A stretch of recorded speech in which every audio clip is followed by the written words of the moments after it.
In this video, you'll learn the step-by-step stages you'll need if you want to be able to draw anything you want. Let's do it!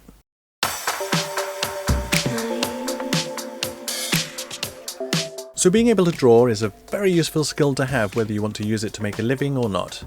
Humans rely a lot on visual information, so it's a very useful skill to convey a certain message or concept to others when words just aren't enough.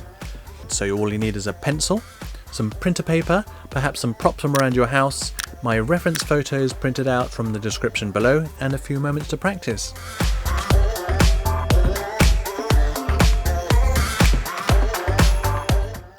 So we're going to start by drawing this box here.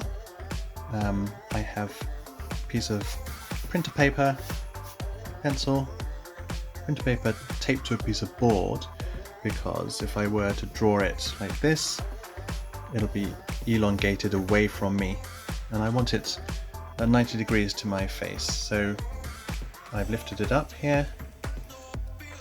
Now this is called sight size. So what we're effectively going to be doing is transferring this, the size we see it, not the actual size, across the same size as we see it to the paper. Okay, so in actual fact it could be anything in the distance here. It could be something very small, or it could be a mountain in the distance, or a landscape, or a house. Either way, we're trying to put our drawing surface as close visually and in line as possible to our subject. Okay, so what we're going to do, this is called sight size, so we're going to transfer some horizontal lines first. So I'm going to roughly estimate, holding the pencil quite far down, estimate where these are going to be. So this corner's here over on the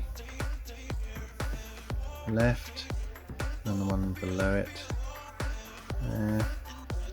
This bottom one would be middle left. This top one is probably middle right, and then this one transferring over somewhere along that line, and this one somewhere along this line. Have I left any out? Yes, and this corner here across here somewhere. Alright, so now I've got most of my corners, or all of the corners visible, plotted out on the horizontal axis. I want to do it to the vertical axis now. So what I want to try and do is try and keep it on a similar plane. Yeah, I don't want it any closer or further away, because that would alter the perspective. Okay, so a lot of this is going to disappear off the bottom of the screen, but believe me, I try and get it right. Yeah, so this one will be here, this one down here, this one down here, the one below it slightly over to the left, and off the bottom of the screen now, but here, one below it over to the left of that, and so we've got this one here over to the left of that one. Okay, so now I've got all my X and Y coordinates plotted. Notice I don't have to extend the line on the vertical, because it's where they both cross is where I'm after. And it's just a question of joining the dots, so still drawing lightly, join up the dots as best you can.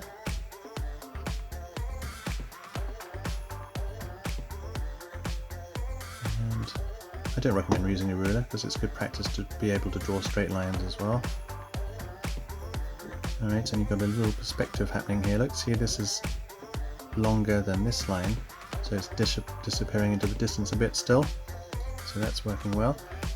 As it doesn't matter, I can still turn it around to get a better angle of drawing the line. Right, and we've got one more line at the bottom here, in the middle bottom, to draw. And look, we've got a box, almost identical box. That's pretty easy. Okay, but who wants to draw a box anyway?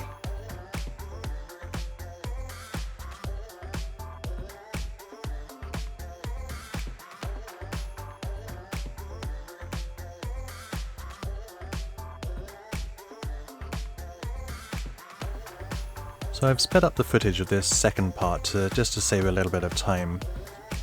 The only difference being that you'll have sort of different types of landmark to plot out.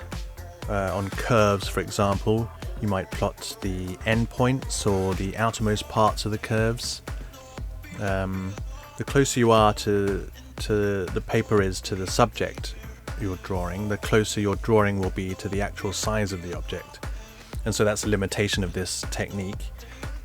So if you haven't figured it out already, actual size is your limit with this method, as the object you're drawing would have to be closer to you than your paper if you wanted to draw it larger than life, so that would be kind of tricky to do. Anyway, some adaptations that you could use with this is you could use a ruler or T-square to help plot out your points, where you can have the end of the ruler sticking out over your subject from across the paper for perfect alignment, vertically and horizontally if you wanted.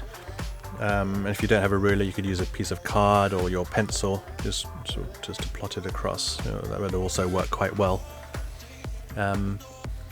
This method can be used for copying photos, of course, as well, not just drawing from life. It's probably a lot easier to draw from photos, but again you're limited to the actual size 1:1 scale with those as well. And if you forget to plot in any vital points in the initial stage, you can always go back and pop them in at any point later on in the drawing if you want to. Of course, this sight size X and Y method of drawing is only one of many ways of drawing things, and I'll be covering as many as I can in due course on later tutorial videos, so stay tuned for those. But this is a great one to get you started in drawing properly without tracing or copying using drawing aids like projectors and that sort of thing, and it's a very easy and quick method to pick up, especially for beginners, but even advanced artists and stuff could benefit in using this technique as well. It's very, very intuitive.